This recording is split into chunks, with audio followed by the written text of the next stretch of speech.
Hello everyone and welcome to another Top 5 Records video and another one in the series in which I'm taking a closer look at the full discography of David Bowie. So it's kind of like a David Bowie Sunday.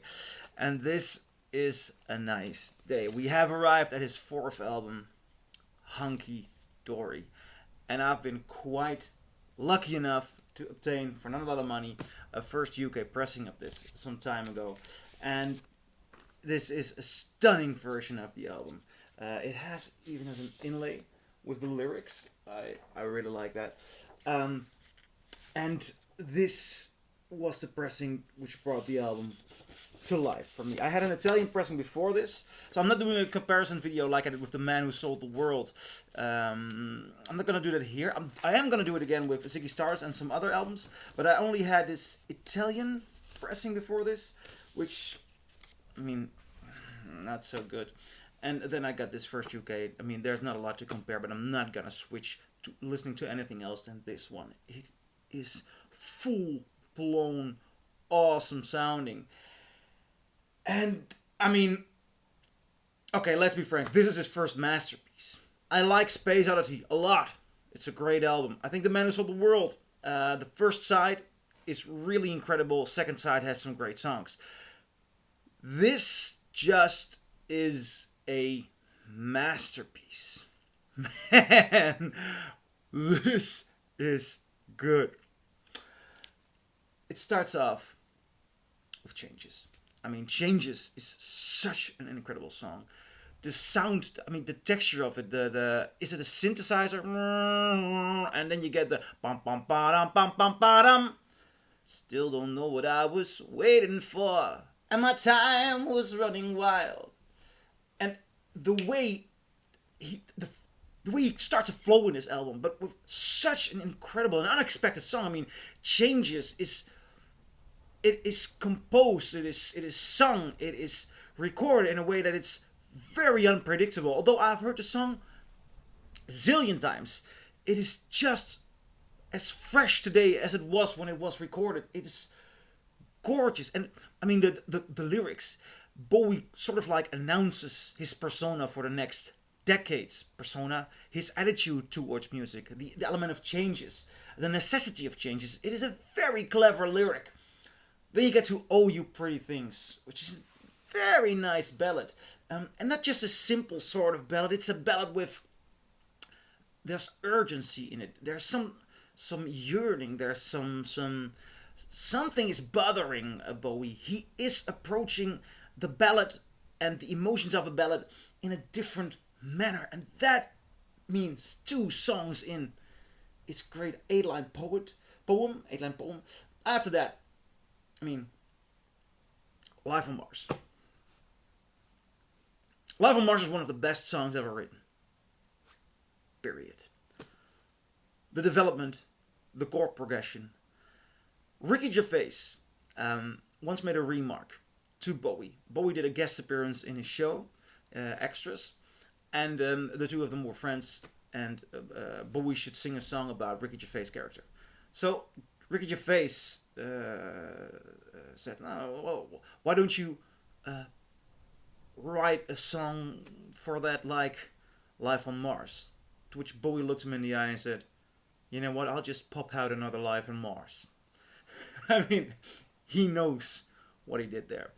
And that's so beautiful about this pressing. You can hear the phone at the end of the song. There's a phone in the studio going off during the recording. They left it in.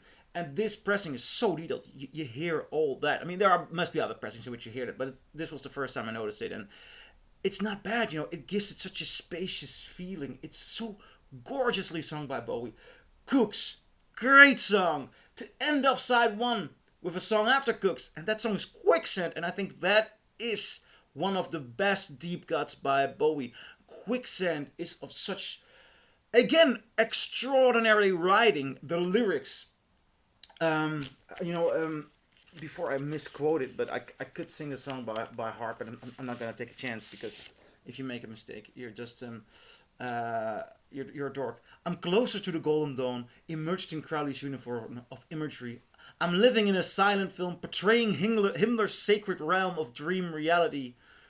I'm frightened by the total goal. I'm drawing to the racket hole and I ain't got the power anymore. I ain't got the power anymore. I'm the twisted name on Garber's eyes, the living proof of Churchill's lies. I'm destiny. I'm drawn between the light and dark, where others see their targets define symmetry.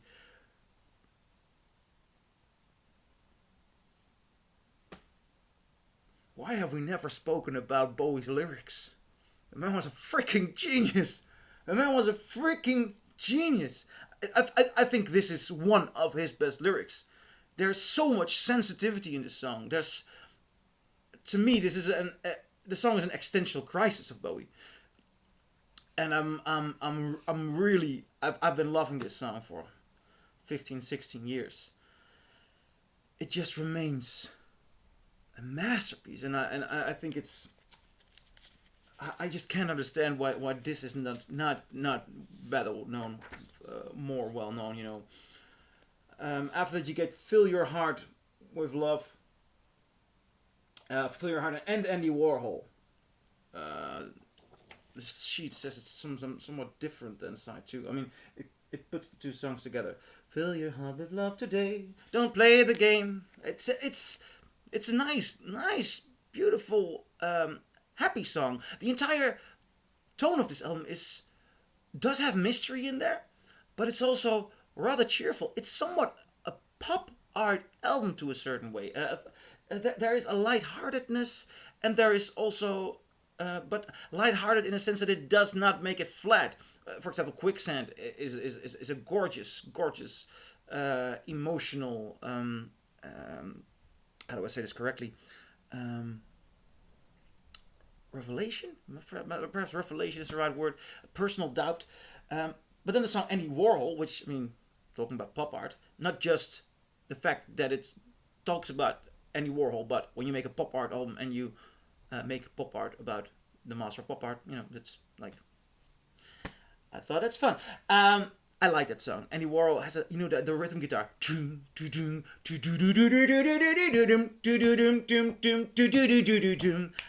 it's the flow, man. Bowie is in such a good flow on this album.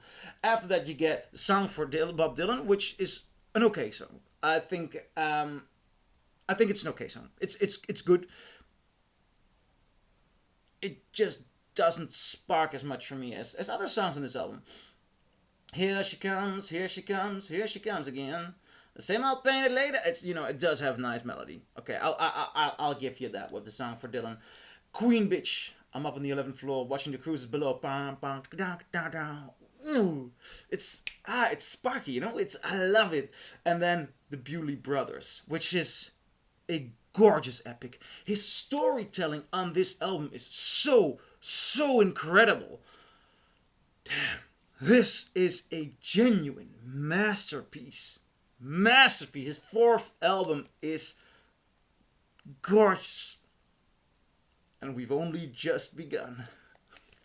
So what do you guys think? Do you agree? Do you disagree? Leave a comment below and I'll see you in my next video. Bye.